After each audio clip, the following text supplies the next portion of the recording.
So what we need to do now is build a report card for our friend here at Cascade, okay? So you've got your income statement, you've got your balance sheet, and you've taken out the ratio report card, right?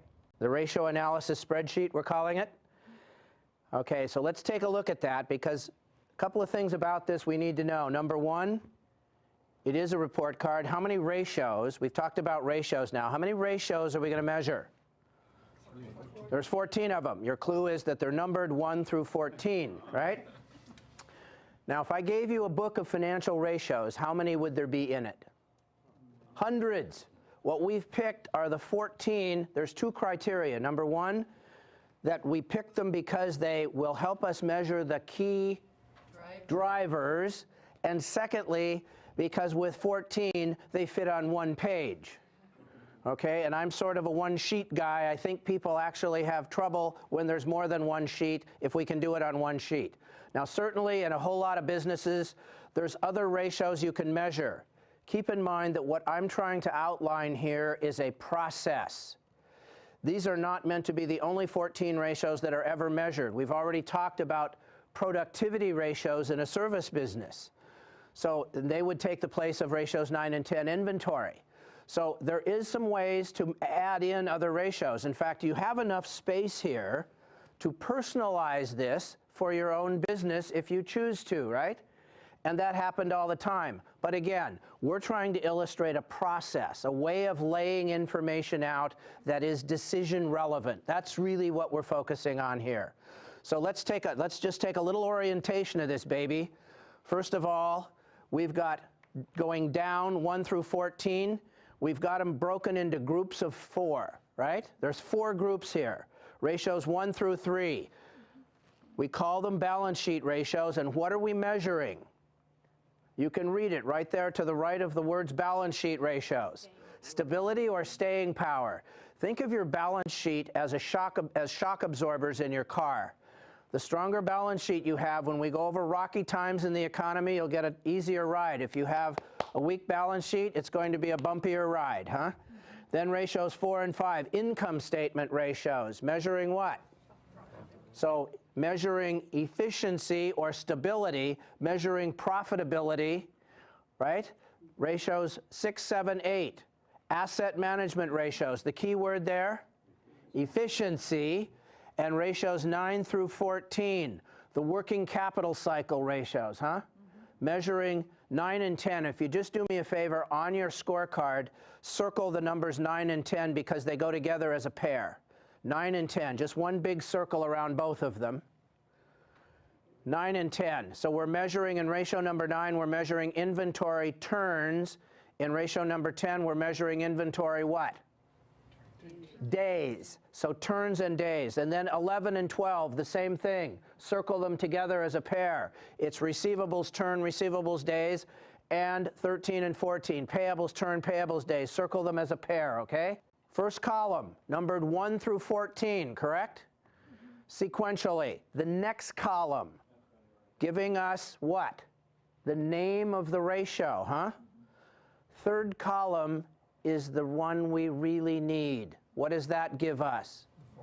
The formula, how to calculate it. We've got to know how to calculate it. The fifth column, the ratios in year 1, isn't that right? They're already filled in. The next column, the ratios in year 2, they're already filled in, aren't they? The third column, the ratios in year 3 are blank. You probably know where we're going with this, huh? There is room for you to do some work here. The last column over there on the, well, it's the second to the last column, industry composite. Who's this? This is the others in your field. And again, we'll talk about sources of comparative data, because there are lots of them out there, some better known than others, but we need a yardstick here. This is our yardstick column. And then finally on the far right, what does it say? Calculation, trends, and observations. This is for notes. This is the SYW column, show your work. As we go through to calculate these ratios, I'd like you to actually drop in the numbers, working with your partner, okay? So this will work out really well. Now what I want to do is I want to work through a couple of them together. And so I thought it would be good to work through the first three: the current ratio, the quick ratio, and the debt to worth ratio. You with me on this? Yes. All right, so here we go. You've got your balance sheet. These are all balance sheet ratios, so it's very likely we'll find these numbers where? On the balance sheet. Yes, indeed. And I want you in the far right to put in your numbers. So somebody help me. The formula for the current ratio, and by the way, what does the current ratio measure? It measures the ability to pay bills. It's as simple as that, okay? And we're going to get it by dividing the current assets by the current liabilities. You with me on this? Okay, so somebody help me on the far right. What are the current assets? Somebody shout it out. 726,100. And what are the current liabilities? 734,400. 734,400. Absolutely right. And this is what I want you to do. I want you to drop in these numbers as well, so that you'll be able to go back and find them when you get home to try this on your own financial statements.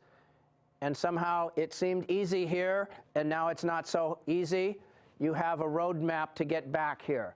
And now I'd like somebody who's got a calculator and can run it to do the calculation and tell me what the number is. 0.99. What? 0.99. 0.99. Now we could go farther than that, but anything more than 2 decimals to the right, or 2 numbers to the right of the decimal point will count as too anal, okay? This is close enough for government work, all right? 0.99. Now we got to do one other thing. 0.99 to something. A ratio is always something to what? 1. 0.99 to 1.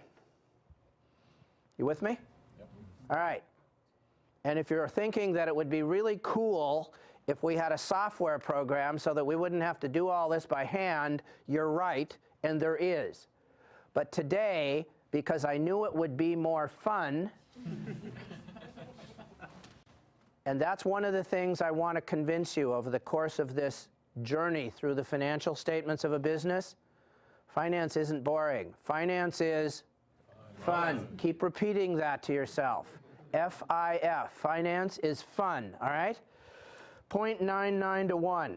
And if I had to measure or identify the trend in these numbers, which way are they going? They're going down. Mark it. Now, let's answer the burning question.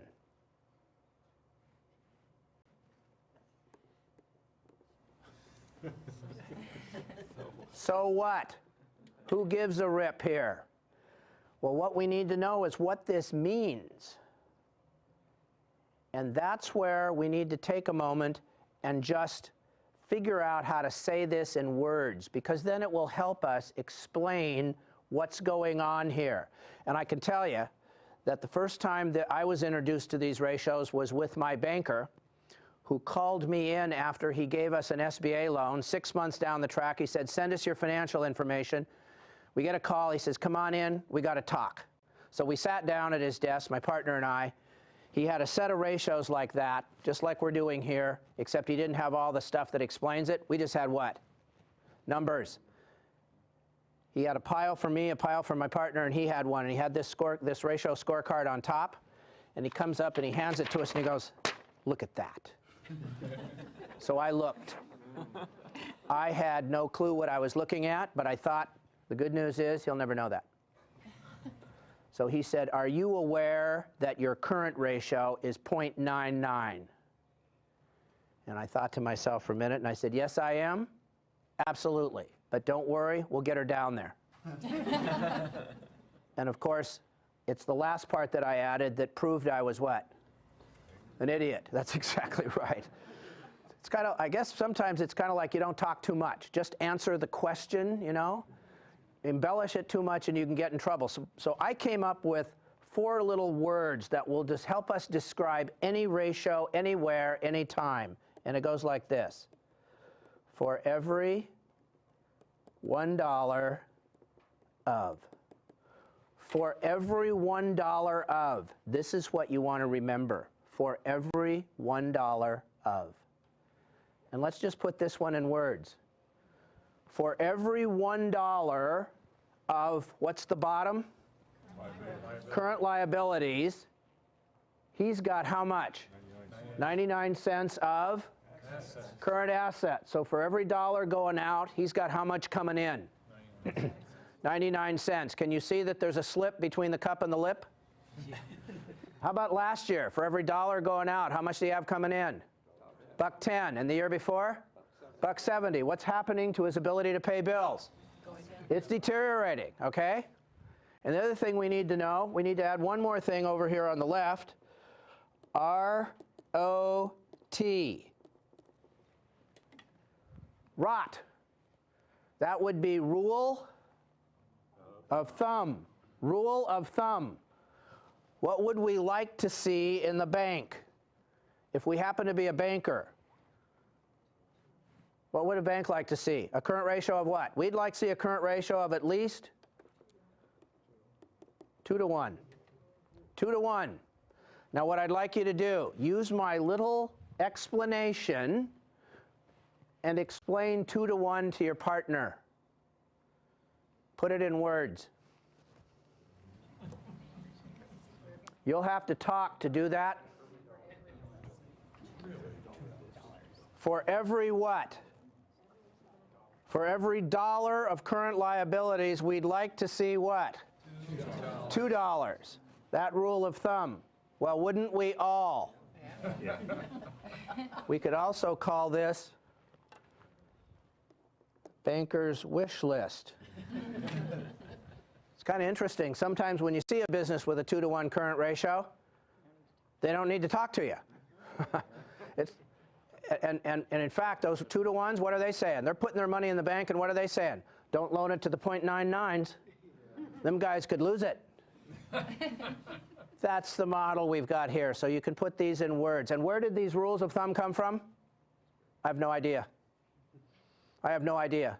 We just sort of had them, and they were there, and they came. I remember when I went through training, and we asked our instructor, where'd you get that number? 2 to 1. He says, I learned it from Wally. Wally's dead. Hey. What's going to be more valuable to us is right over here, isn't it? What does the industry look like? What do my other companies that are in this same sector that I work in, what do they look like? That's what I'm really going to probably be more concerned about. Although it's helpful to remember these rules of thumb. Why? When you're talking to a banker, at least you know some of the information you might get back, some of the comments that might be made. So again, this is a process of communication. All right, you with me? Now the rest of them ought to be easy. The quick ratio. What are we going to measure? Simple. It's the ability to generate cash. The ability to generate cash. And some of you have probably already worked ahead of me. Somebody tell me, how much is cash on your balance sheet? How much is cash? 282. Cash is 12 and accounts receivable are 270, so the total is 282 divided by the current liabilities, which hopefully are still 734.4, right? And the number is? Anybody? 0.38. 0.38 to 1. Somebody, what does this say in words? For every dollar of current liabilities, he's got 38 cents of cash and accounts receivable. Liquid assets, huh? Liquid assets. They will turn, and we left out inventory there. Why? It doesn't turn to cash as quickly. It sits there. Hopefully the receivables will come back sooner because at least we know that somebody owes us money already. We still have to collect. You with me? And the trend? Down. Okay, so how's he doing so far? We know why he's here at the bank, don't we? All right, and the last one. Oh, and the rule of thumb? We'd like to see at least what? For every dollar of current liabilities, we'd like to see $1 of liquid assets. What do my daughters say? Yeah, right. All right, and this next one, debt to worth. Let's call this the banker's ratio. the banker's ratio. And we're measuring something that's near and dear to the hearts of anybody who lends money. It's a four-letter word that starts with R. And the vowel that Vanna will allow you to buy is I. Risk. Debt equals risk. Debt equals risk. That's exactly right. Debt to worth is a measure of risk in the business. Liabilities is money put up by somebody else. Net worth is money put up by whom? You. Total liabilities, what are they? Somebody, I see a lot of you have dropped in the numbers already, and hopefully you have if you're working out there as well. 8 what? 823.7. And the net worth? 3073. And if you can't find either of those numbers, or indeed any of the numbers, talk to your partner. Talk to your facilitator. We want you to know how to do this. Now, somebody who cranked out the number, help me. 2.7. 2 point what? 2.7. 2.68 or 2.7 to 1? To 1. The arrow's going which way? Up. In this case, a rising arrow means more what? Debt, and more liabilities and debt we'll use as interchangeable terms. So a rising arrow means more debt, and more debt means more risk. In other words, right now, in this particular company, all three of his balance sheet ratios are going which way? The wrong way. His ability to pay bills is deteriorating, his ability to generate cash is deteriorating, and his risk is increasing. Huh? Overall, the quality of his balance sheet is doing what? Sinking. Deteriorating. That's exactly right. It's deteriorating. You got the process? So what I'd like to do now is we'll stop recording. You take a few minutes with your partner and calculate the rest of the ratios, and when you've got them done, we'll come back and compare your answers with mine. All right?